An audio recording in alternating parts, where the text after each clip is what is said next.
प्रेरक प्रसंग। संगठन का महत्व। एक व्यक्ति था जो हमेशा अपने संगठन में सक्रिय रहता था। उसको सभी जानते थे, बड़ा मान सम्मान मिलता था।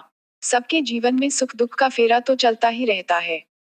इसी तारतम्य में एक दिन अचानक किसी सामाजिक दुख प्राप्ति के कारण उसका मन संसार से उचाट हो गया।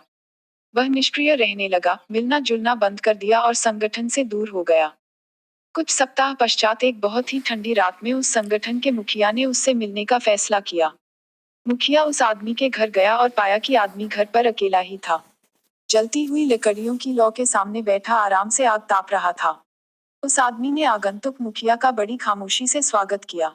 दोनों मित्र चुपचाप बैठे रहे, केवल आग की लपटों को ऊपर तक उठते हुए ही देखते रहे।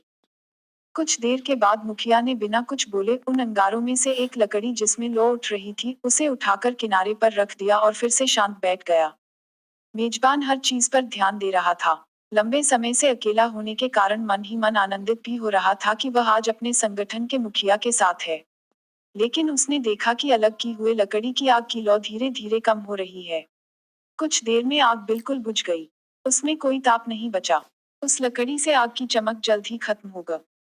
कुछ समय पूर्व जो उस लकड़ी में उज्ज्वल प्रकाश था और आग की तपन थी, वह अब एक काले और मृत टुकड़े से ज्यादा कुछ शेष न था। इस बीच दोनों मित्रों ने एक दूसरे का बहुत ही संक्षिप्त अभिवादन किया, कम से कम शब्द बोले।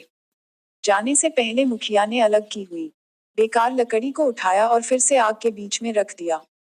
वह लकड़ी फिर से सुलग कर लौ बनकर जलने लगी और चारों ओर रोशनी और ताप बिखेरने लगी। जब वह व्यक्ति मुखिया को छोड़ने के लिए दरवाजे तक पहुंचा तो उसने मुखिया से कहा, मेरे घर आकर मुलाकात करने के लिए आपका बहुत बहुत धन्यवाद। आज आपने बिना कुछ बात किए ही मुझे एक सुंदर पाठ पढ़ाया कि अकेले व्यक्ति का कोई अस्तित्व नहीं होता, संगठन का साथ मिलने पर ही वह चमकता है और रोशनी बिखेरता है। संगठन से अलग हटते ही वह लकड़ी की भांति बुझ जाता है। शिक्षा। मित्रों, ईश्वरीय परिवार अर्थात रूहानी संगठन से हमारी एक अलग रूहानी पहचान बनती है, इसलिए संगठन से जुड़े रहना हमारे लिए जरूरी होना चाहिए। संगठन के प्रति हमारी निष्ठा और समर्पण किसी व्यक्ति विशेष के लिए नहीं, बल्कि महान ईश्वरीय शिक्षाओं के प्रति होनी चाहिए। आज का दूसरा प्रेरक प्रसंग। परम संतोषी एक बहुत विद्वान संत थे। वे कहीं भी ज्यादा दिन नहीं रहते थे, पैदल ही एक शहर से दूसरे शहर जाकर लोगों को प्रवचन दिया करते थे। लोग भी उन्हें बहुत मानते थे और सम्मान करते थे। एक बार संत पैदल ही दूसरे शहर जा रहे थे। रास्ते में उन्हें एक सोने का सिक्का मिला। महात्मा ने उसे उठा लिया और अपने पास रख लिया। उन्होंने सोचा कि ये सिक्का मैं सबसे गरीब इंसान को ही दूंगा। संत कई दिनों तक ऐसे किसी इंसान की तलाश करते रहे जो बहुत गरीब हो, लेकिन उन्हें ऐसा कोई व्यक्ति नजर नहीं आया। इस तरह कुछ समय और बीत गया। संत भी वो बात भूल गए। एक दिन संत ने देखा कि एक राजा अपनी सेना सहित दूसरे राज्य पर चढ़ाई करने जा रहा है। तभी साधु को सोने के सिक्के की याद आई। उन्होंने वो सिक्का निकाला और राजा के ऊपर फेंक दिया। संत को ऐसी हरकत करते देख राजा नाराज भी हुआ और आश्चर्यचकित भी।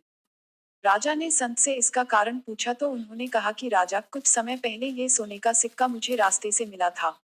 मैं इसे सबसे गरीब इंसान को देना चाहता था, लेकिन मुझे अभी तक कोई गरीब मनुष्य नहीं दिखाई दिया। आज जब मैंने तुम्हें देखा तो लगा कि तब वही सबसे गरीब मनुष्य हो। राजा ने संत से पूछा कि आपको ऐसा क्यों लगा, क्योंकि मैं तो राजा हूँ। मेरे पास तो अकूत धन संपत्ति है। संत ने कहा, इतना धन होने के बाद भी तुम दूसरे राज्य पर अधिकार करना चाह रहे हो, वो भी सिर्फ उस राज्य का धन पाने के लिए, तो तुमसे बड़ा गरीब और कौन हो सकता है। राजा को अपनी गलती का एहसास हुआ और वो अपनी सेना लग कर अपने देश लौट गया। शिक्षा। कभी किसी दूसरे के धन पर नजर नहीं रखनी चाहिए। हमेशा अपनी मेहनत से कमाए गए धन में ही संतोष करना चाहिए। इस दुनिया में संतोषी व्यक्ति ही सबसे सुखी है। संतोषी व्यक्ति को अपने पास जो साधन होते हैं वे ही पर्याप्त लगते हैं। उम्मीद करती हूँ कि आपको यह वीडियो अच्छा लगा होगा। प्लीज मेरे चैनल को सब्सक्राइब करें ताकि मैं आपके लिए ऐसे ही शानदार वीडियो और लेकर आऊँ। आप मेरे वीडियो को लाइक और शेयर भी कर सकते हैं जिससे मुझे हौसला मिले। धन्यवाद। सदैव प्रसन्न रहिए।